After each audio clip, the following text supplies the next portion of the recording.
All right, welcome back to Crimerica Outlawed. We have MD Selig with us. He's a decorated combat veteran, former Marine jet attack pilot, producer, screenwriter, and director. His latest work, Hush, exposing the unsettling truths of alien manipulation and deep state deceit.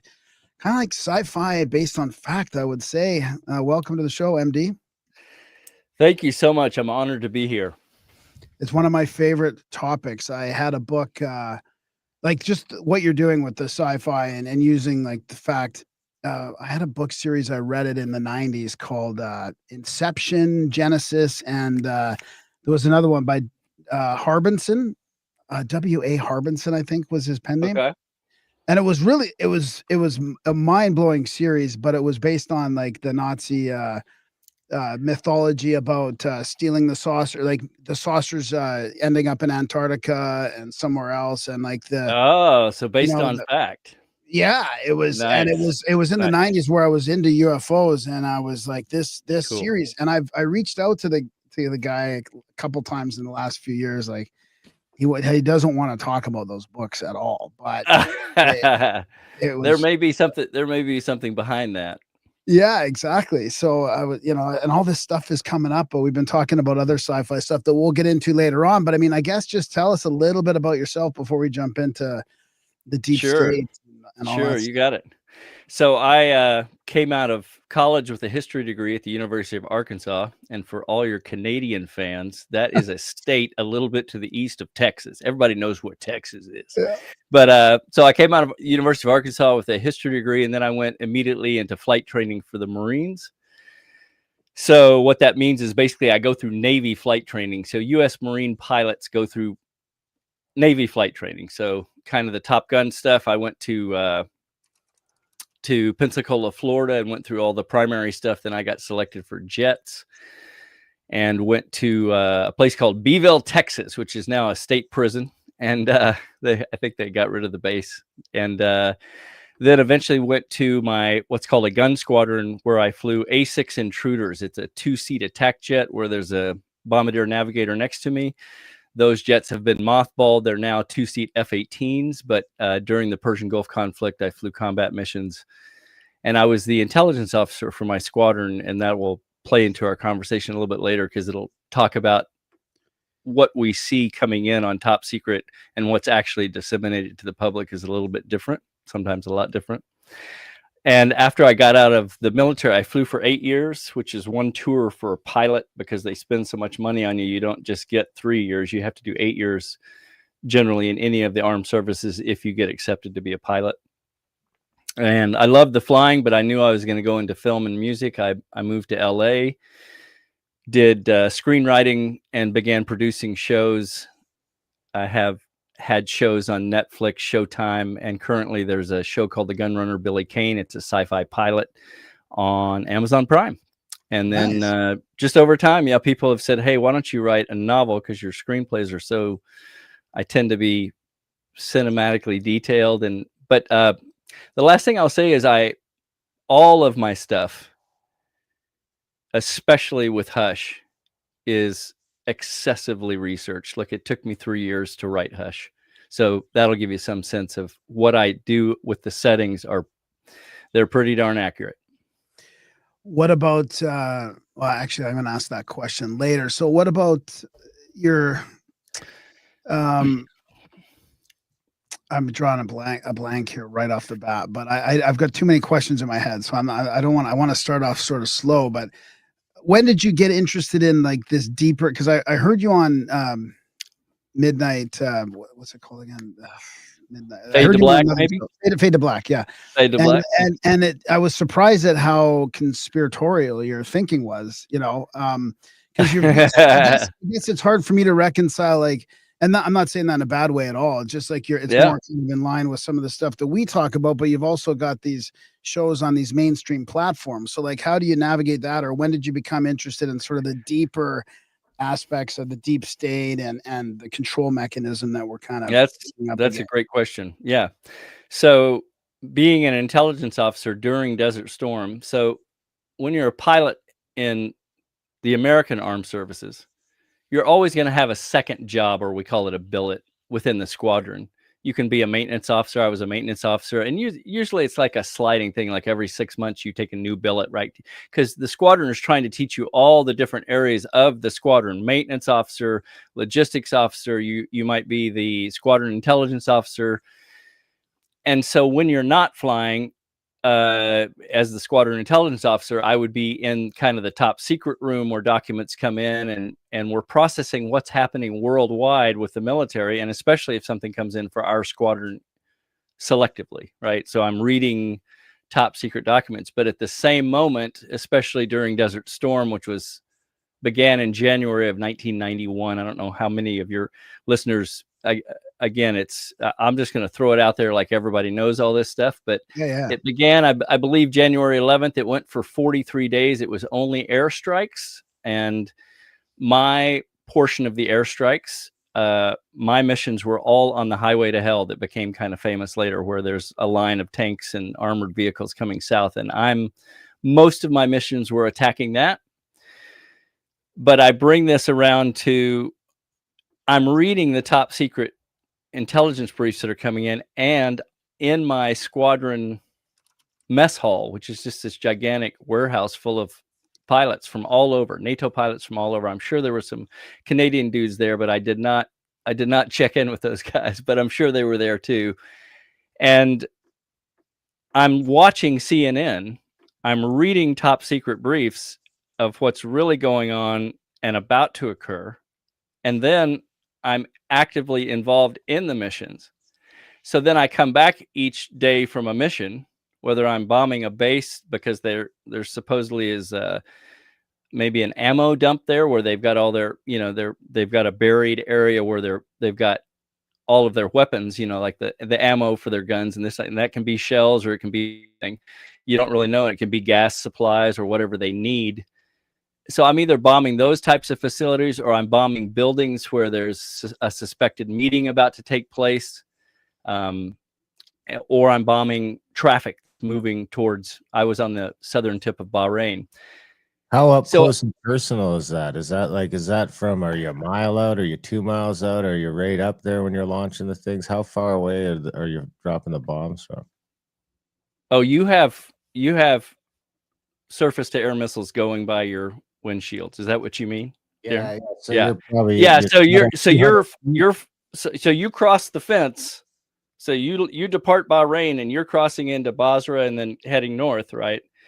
And it's just sparkles below you. I mean, it's just, there's so much gunfire. They're hosing off because they can hear the sound, but they can't see you, because I'm a jet that flies at night. So the Intruder is built to,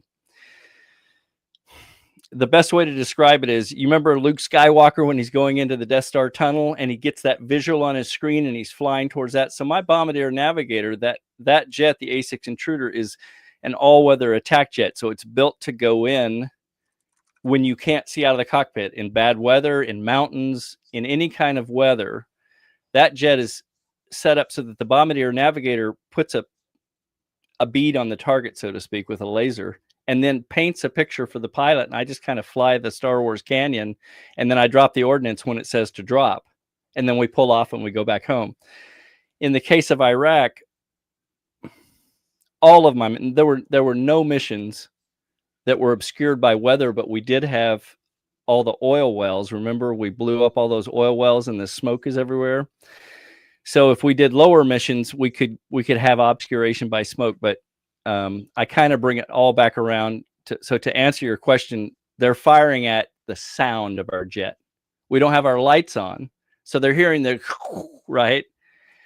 So generally they're firing behind me, but they got better as we went along. I mean, certainly some guys got shot down. My roommate was a Harrier pilot and was shot down and was a prisoner of war. But he was my roommate in flight school, so he was flying Harriers. So we went different kind of roads. But it's kind of up close and personal when you're doing combat missions, because they're obviously not happy you're there. So everything, we could see guys on the buildings just hosing off AK-47s, anything they could. They're just firing pell-mell, but they hit stuff. So there were certainly planes that got shot down via anti-aircraft batteries that were on the ground. SAM missiles. I don't know if you remember. Can a rifle so much, hurt? but Can a rifle fuck up a jet? Probably not. At this point, they got to be pretty well armored. Not I would armored. say no. I would say a rifle bullet. I mean, it will definitely, if it hits the right spot on a jet, it's probably going to put a ping on it. But the windscreen kind of is like from my waist up. So if they're shooting from below, it's probably going to hit the bottom of the jet. But to kind of give you an anecdote to answer your question, the A6 is kind of like it's like the cleanup batter in baseball. It's the sledgehammer. So I'm watching. I think I told this on Fade to Black, Graham. You probably heard this little story, but I'm out on the flight line right after one of my flights, and all the emergency vehicles are out there, and I don't even know what's coming in. And I see it's an A6 coming in right at night. The thing lands, and they pull up, and I realize, oh my God, a SAM missile. So think of a telephone pole. This is the Iraqi SAM missiles in 1991. It's basically a telephone pole. It's it's like a torch lit on fire and it shoots up.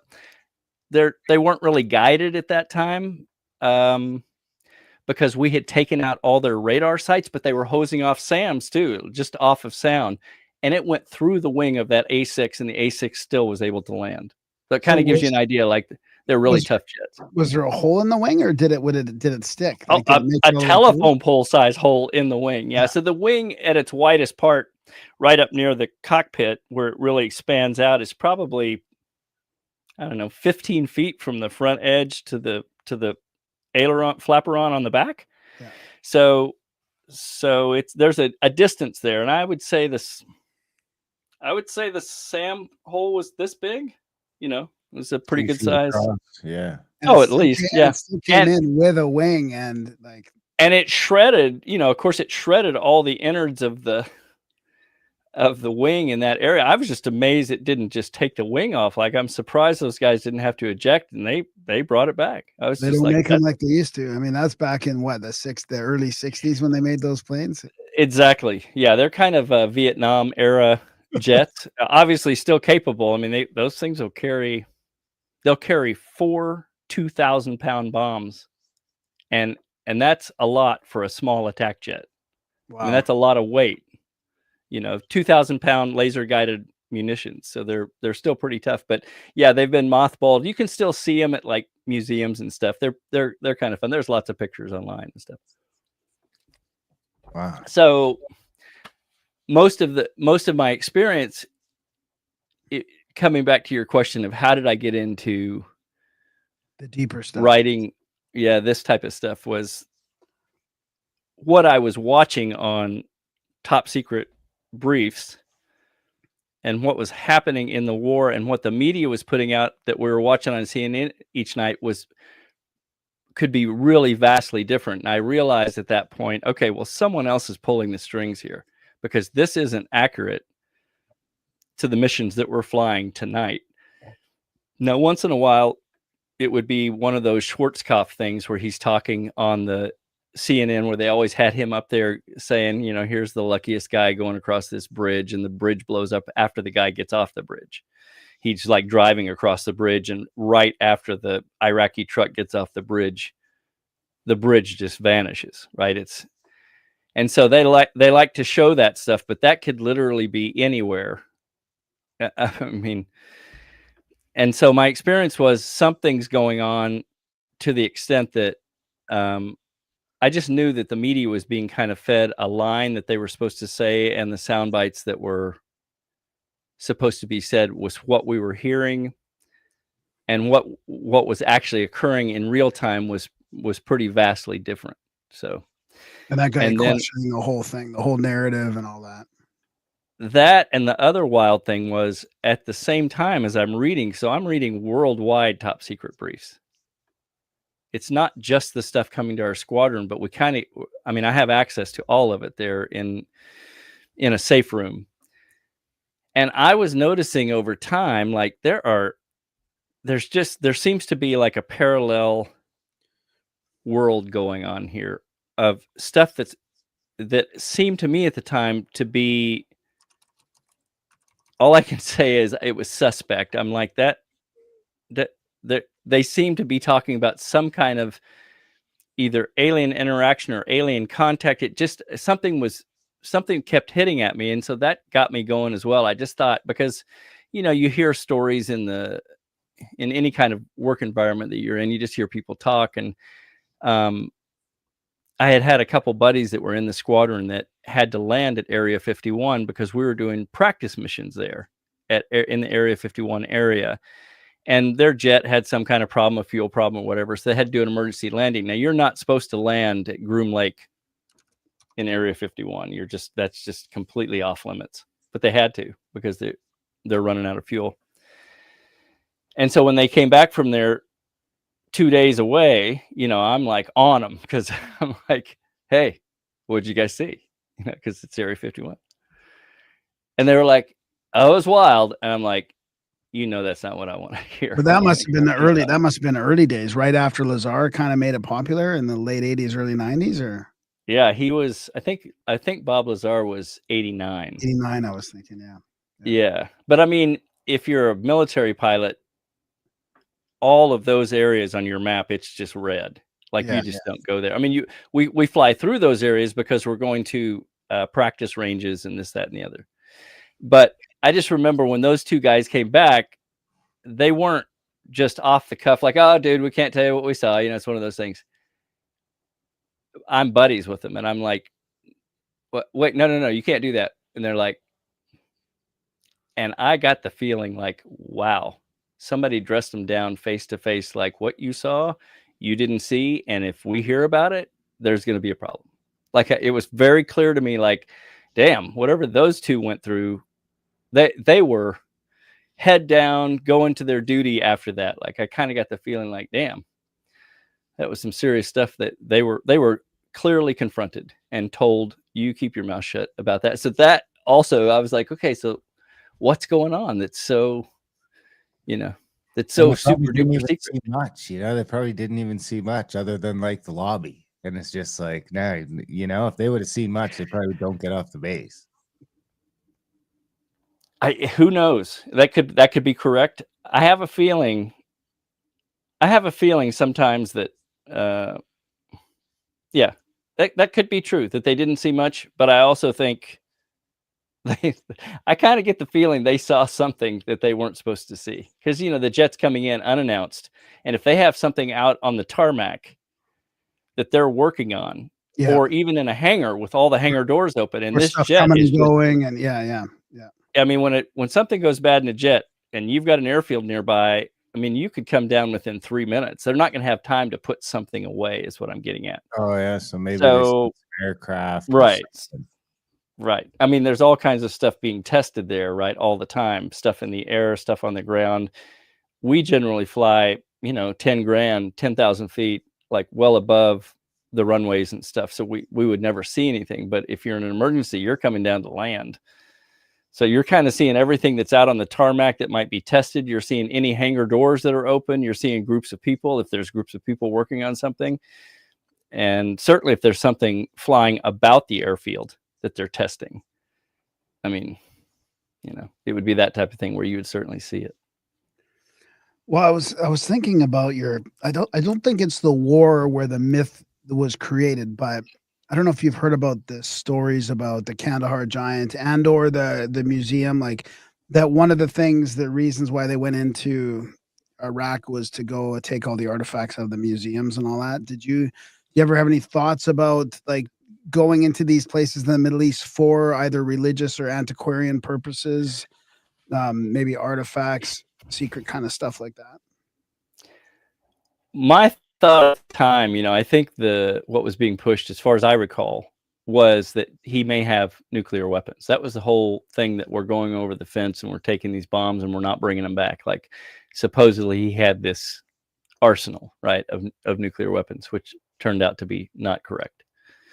But I do remember distinctly, and I thought it was the second campaign. So I don't know if you remember, but the second campaign where it was like Fallujah and all that stuff.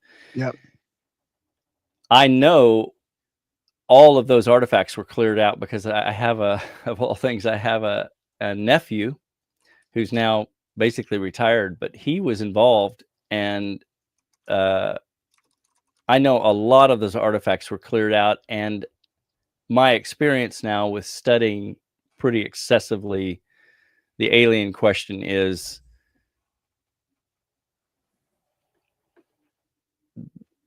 I can see some value of why they might go in there to see maybe even what's behind walls and everything else, to actually find what he had, to find out what Saddam Hussein had at that moment. Certainly a lot of the Vatican Museum type stuff, which is, alien related stuff. Some of that stuff supposedly just has crazy power and it can be tiny. So I would imagine that, yeah, for the group that would be interested in that stuff, which again, this is where I kind of come back to the cabal, a group above all governments. If they wanted to absolutely be sure that he wasn't holding something that they wanted, I'm sure they got to it at that point. I'm sure a certain battalion was tasked with, you're going to try to find this particular article, something like that. So it might have been, or not even part of the military op, but part of something that was like, we have to get these people in there prior, or maybe the military op was a cover for the whole thing, or who knows. But either way, the cabal orchestrated an extraction of maybe some artifacts. Right. I mean, that would be their MO. And obviously, all you get if you're a ground pounder, if you're a ground guy in the military, is your mission is to take that museum. Yeah. And we'll tell you what to do once we're inside of it. But we want you to just go surround that museum, and we'll take any prisoners that are in there, and then we're going to go through it, something like that. And I'm sure in that type of stuff, there was ground penetrating radar used as well, but just like with the pyramids, where they can see anything that might be hidden below the surface, right? So especially with an older museum like that, who knows how many tombs are down there or things like that. So they'll use ground penetrating radar that will, it'll go down 25 feet, and they can see if there's a volume or a room that they need to further investigate. I believe that's how they found Saddam Hussein, is that they were actually using a ground penetrating radar, and they saw the little tunnel area that he was in, and that's how they found the little ladder that they eventually pulled. I think they pulled him up wasn't that what you recall? Something like that, where they brought him up a ladder or something. He was in an underground bunker. There's like a picture, and I think that coming out of the desert up a ladder. Exactly. Yeah. And I think it was like a platoon, just doing a stalk through an area, and they had one guy with the ground penetrating radar going, hey, wait, right over here is a big chamber. And so that's how otherwise they would have just walked right past him. That's how they do it. So now they have Gorgon Stare and all this other technology. They can see it with drones. It's unreal what they have now. Yeah. Darren, do you have any questions before we kind of shift gears, or? No, I think I'm ready to shift gears. I'd like to, because my assumption is that you can't really give any specific examples from those between the briefings and some of the stuff you were looking at that wasn't the same as the news. I'm assuming you have to keep that somewhat vague. It's been 20 years, but I can just tell you, like, a general idea is like,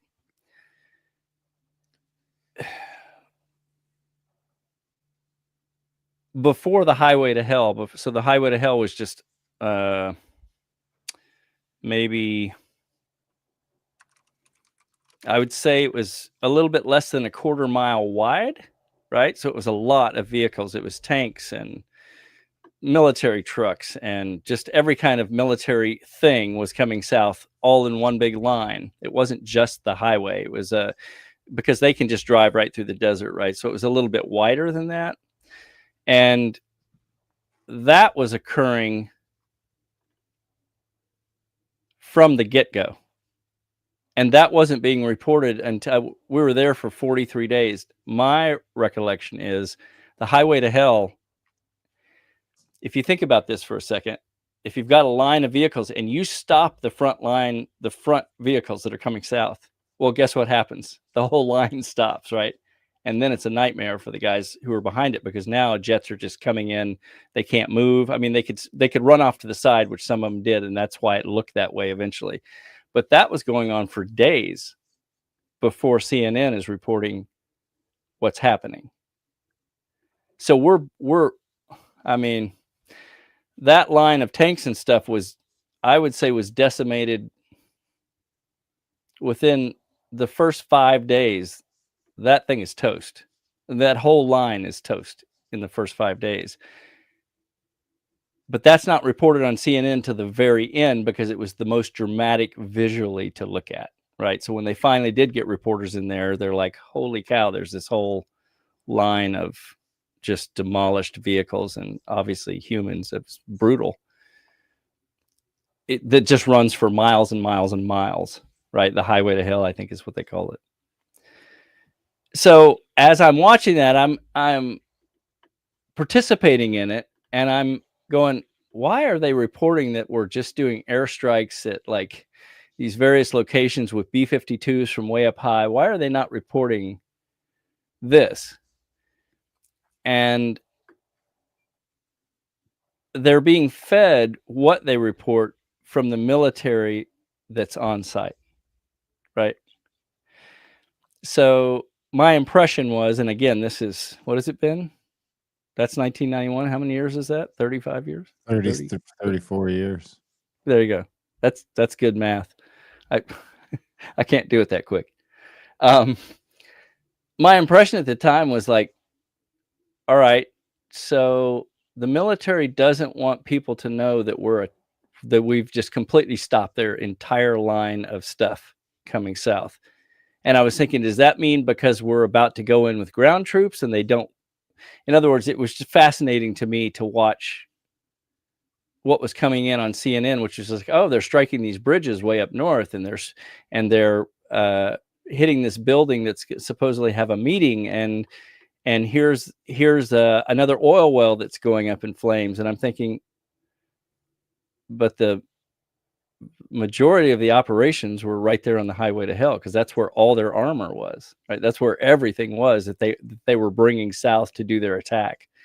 And of course, all along what I'll just call the fence, like between Iraq and anything south, all of that armor that was just kind of stationed there, all of that was being taken out as well. So I just found it fascinating at the time. Like, okay, I don't really understand the politics of why they don't just say what's happening. And perhaps I would have to be at a higher level. Like maybe if I was a general at the time, you'd say, okay, we don't tell them about that because we have these other strategies that we need to work first. We don't want the media to go off on all these 20-year-old kids who are basically conscripts, just decimated. Well, because the enemy's watching CNN too, right? So there you go. So, yeah. And that's what I mean by, I'm assuming I always assume that people are trying to do the best they can with the given situation, including our commanders. Yeah. But I also had a sense of it's even above the military. All I can tell you is I had a sense like there is just another level parallel line happening here, and someone else is pulling string. It was just a sense I had, and I tend to write. I just go off of a gut feeling and go, okay, well, I'll just keep watching it. I'll just keep watching this thing and see what happens. And that's what you've been kind of using, and that's what you've been incorporating into your books and your screenplays and stuff. That kind of thing.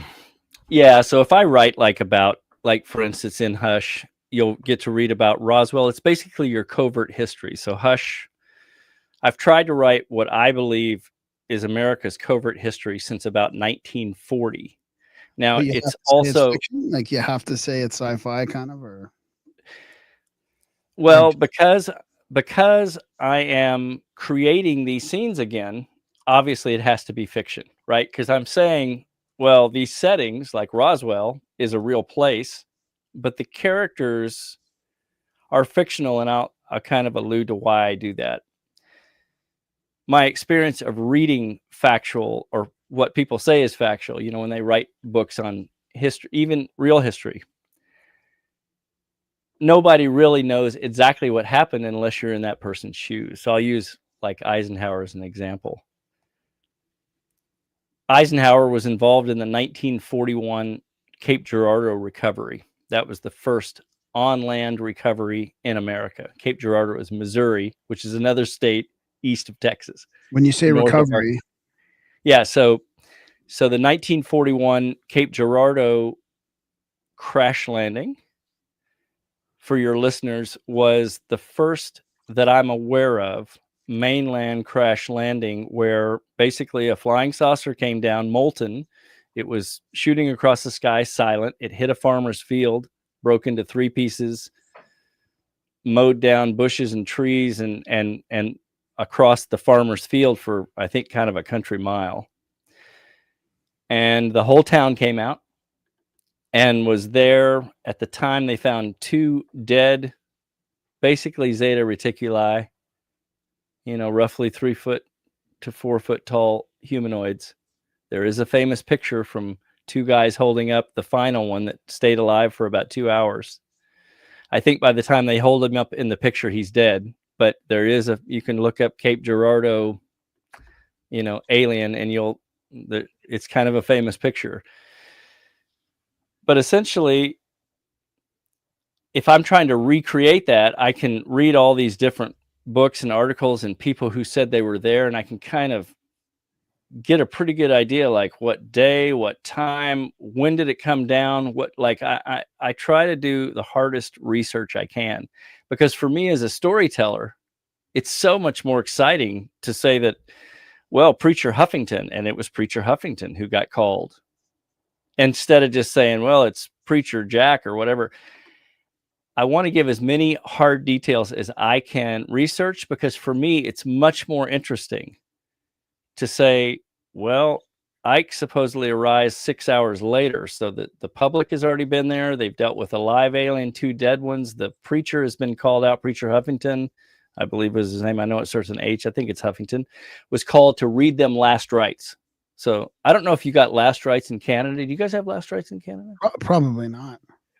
Okay, so last rites is like a Christian thing, where when someone's obviously dying, a preacher will come out and kneel beside them and give them the hominis bominis. I'm sorry you're dying, and we love you, and God loves you. No, we burn churches What up do you here. call that? Oh, we definitely call burn that churches. But in there's Canada? definitely Is it that like get him a happening. beer? What Yeah. is it? What is it in Canada? Give We him a burn beer. churches. I don't know. We're kind You of burn anti. churches. Wow. Okay. So America's. You're more Christian Yeah, than you can us. say- No, I mean there is For quite sure. a Christian. Yeah, in the middle of For the sure. country, we have quite a bit of Christianity still, but I don't know what they do with the last rites. Yeah, and like the Bible Belt, "Come and Save My Soul." What's his name singing that great song? Of course, his name escapes me. But Life Goes On. It's Life Goes On. That tune. Did I do that okay? Yeah. And I can't name the artist. You guys probably know who it is. Anyway, John Cougar Mellencamp. There you go. Oh, John yeah, Cougar yeah, Mellencamp sings Oh, "Let the yeah. Bible Belt Come and Save Yeah, My Soul." So the that's right. Bible Belt is a big deal for America, right? I mean, it's a big part of who we are. Jack A and lot of Diane our- is the song. There you Jack go. There you go. There you go. And I would say, the majority of our population, especially in 1941, was Christian oriented. And so last rites would be a thing that they would do for any individual, especially, obviously humans. But in this case, pretty amazing. They knew they were not human, and they called the preacher, and the preacher came out and gave him last rites. The doctor was able to communicate with the live one for a little bit, but couldn't save it. Didn't know it was having respiratory problems. And my research says that could be anything from that they're just not used to the atmosphere to an injury that was occurred during the actual crash. But so that occurred, and then Ike arrives a few hours later in darkness, is driven to the site. Now Ike's a colonel at this point. This is Eisenhower. He's unknown, so you wouldn't have known him as a colonel because he hadn't become famous yet. World War II hadn't started. He hadn't, beat the Nazis yet. He was unknown.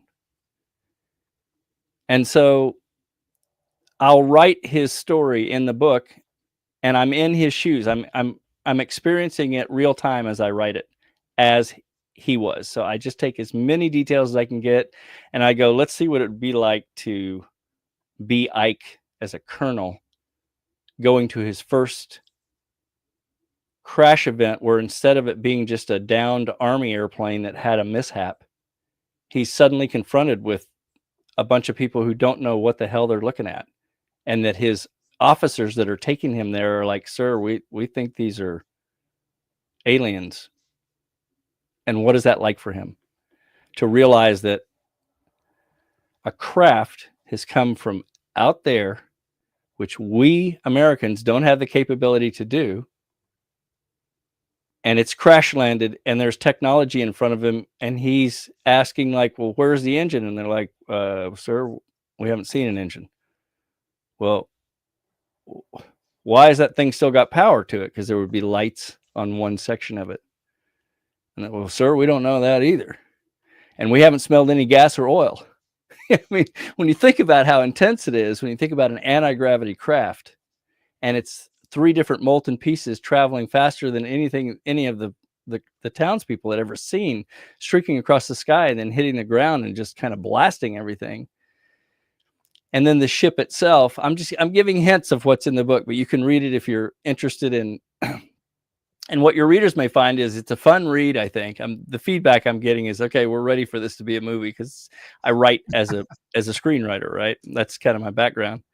But what you'll find is if you look into any of the details, you will suddenly start to realize like, oh, wow, he did a lot of research, because this lines up with this book, and it kind of meets this book and this article and this person who said they were there. I do my best to bring it to bear, whether it's Roswell, that event, future events. So, well, let's go back to Ike for a sec, because is part of that story, that encounter, the him getting a taste of the military-industrial complex and the cover-up machine from that? Like, that's a great question. So I'm assuming you're asking that because you were aware by the time he left that he had lost full control. Is that why you're asking that? Okay, good. Yeah. Cool. All right. So I'll start with that just for your listeners to kind of remind them. By the time Ike left office, his departure speech, which if you haven't heard it, is basically him saying, I just want everybody to know that I'm no longer in control as president of the United States. My Congress is not in control of what really happens out there. So you can listen to that speech. It's still online. He was briefed. He had wanted to tell that speech earlier, and he wanted to say more, but that's as much as he could say. From what I understand, it was kind of scary for him to even say that speech. But he, at the time, realized by the end of his second term, I think, his second term, that would have been like 1961 or 1962. Kennedy comes in right after that, and he even tried to warn Kennedy, like, Kennedy had been aware of the alien presence since Forrestal. Now, I don't know if you remember who James Forrestal was. Do you guys remember James Forrestal? Yeah, the famous memo, I think. Right? Okay, good. So, I mean, being Canadians, that you even somewhat nod your heads about, you've heard that name before. So James Forrestal was the Secretary of Defense. And in 1949, he was thrown out the 16th floor of Bethesda Military Hospital because he wanted to tell the world about the new alien phenomena, about the new alien presence, because they were invading our skies like never before. They were invading our skies at Roswell because it was the only nuclear base in the world. We had blown off the bomb with Oppenheimer in 1945. That sent shockwaves through the multiverse. Like, the power of a nuclear weapon turns heads of any races on other planets as well. It affects weather systems. It's a big deal, right? And we were just new primitives with a big firecracker that we didn't know what we were doing. We were blowing off stuff. We weren't even sure. Oppenheimer clearly wasn't sure what it would do, right? There was some concern, like, this thing could keep going and just take out everything, right? So that's kind of interesting. So suddenly, right after the 1945 blast, you have all of these alien races who are like out in the multiverse going, okay, what is Earth doing? What are those primitive humans? What have they got? What the hell? So suddenly we have all of these sightings from all of the residents of Roswell who are looking up and seeing all these little things going by at right angle turns, Mach speeds, flying in formation for 2 years before Roswell actually happened. I mean, since 1945, Roswell doesn't happen until July 4th of 1947, right? So July 4th weekend is when I say Roswell happened then, but that's when we had 3 crashes all at once. It was a rough weekend. And the other thing that had occurred by 1945 is our radars had become really powerful. And what we found out is if we triangulate 3 radars on a flying saucer, because those pilots are brainwave connected to their ship, those ships are alive. We call them living conveyances, right? They're molecularly alive. They connect kind of like you and I do with a horse. If you've ever ridden a horse, you kind of feel it, you know it, you get to know its personality.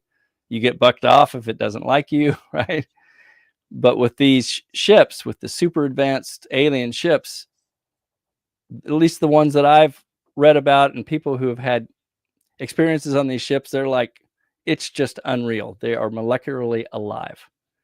So they interact with their pilot. Well, if the pilot gets hit with 3 different radars at the same moment, he's cross-triangulated, or she, it just fried their brain and the ship would crash. So all of that was occurring on that weekend at Roswell. But in addition to that, that just happened to be a July weekend where the electrical storms were excessive. Like people said, these were the worst electrical storm weekend we had seen in years. So it just was like a powder keg that weekend. And 3 ships came down with 2 different races. There were Zeta Reticuli that were found, and there was also oranges that were found, a little bit taller than Zeta Reticuli. They have more round eyes. If you go to my website, mdselig.com, you'll see the autopsy, which I've now colorized. That's showing an orange alien, not a Zeta Reticuli. And it's the same one where I have the footage of them bringing in the stretchers of 4 dead aliens and 1 live one. So that footage is on my website as well. They're bringing dead aliens and a live alien in front of Colonel Blanchard, who is the base commander. That's Monday the 7th. It's 1700 hours. Monday the 7th of July, from a crash recovery 35 miles north of Roswell. And a huge armored convoy brings in this set of aliens to be viewed by his staff. And they're all standing there when they're brought in, and you can just see them completely perplexed, in fear, because one of them is alive and it's moving his hand. And the accounts that will be on the web, I haven't posted the accounts on the website, but of the folks who were in P3 at that time, said the alien was whining, kind of an eerie, high pitched, kind of inhuman sound.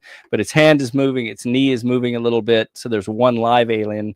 But just to be a regular human, to have your first encounter with, like, oh my God, these are real. These are not from here. These are advanced, whatever they are. Right. So you can really see it. And just to bring some context to that, back in that time, like we have the Flying Saucers Are Real from Kehoe on our audiobook page there. And that's, Roswell's not really in there as Roswell, but it's in there as a crash because there's a whole bunch of them. There's a whole bunch of encounters and crashes, that a whole bunch of flying saucers that are happening back then. And, now Roswell's famous, but back then it was just another weekend of sightings and crashes. When you say race, is that like is that a different species alien from someplace else? Or is that just like, like there's different races of humans? It's just an orange colored, Exactly. And again, to your question of, are they from somewhere else?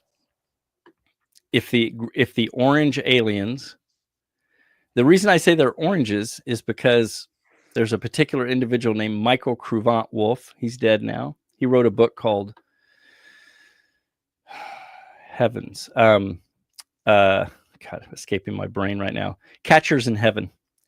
Interesting book. So Michael Cruvant-Wolf, I'll come back to your question here. I'm bringing a roundabout answer to it. Worked for the Majestic 12. He was one of their top scientists. He was one of the only telepathic individuals working at S4 at the time. He worked with, of all people, Carl Sagan. Wow. But but Carl Sagan was known as a complete debunker of all things alien. But you got to remember that when you're being threatened and warned, like you will get no funding for your projects and things could happen to your family, you are going to be a debunker if you're told to be a debunker, but you're getting to work. Carl Sagan was known to be heavily involved. Oppenheimer was involved. It's all, you'll find it in Hush. You'll find all of the research where I'm putting these characters there in situations. But I bring that back to say that when I say it's a separate race,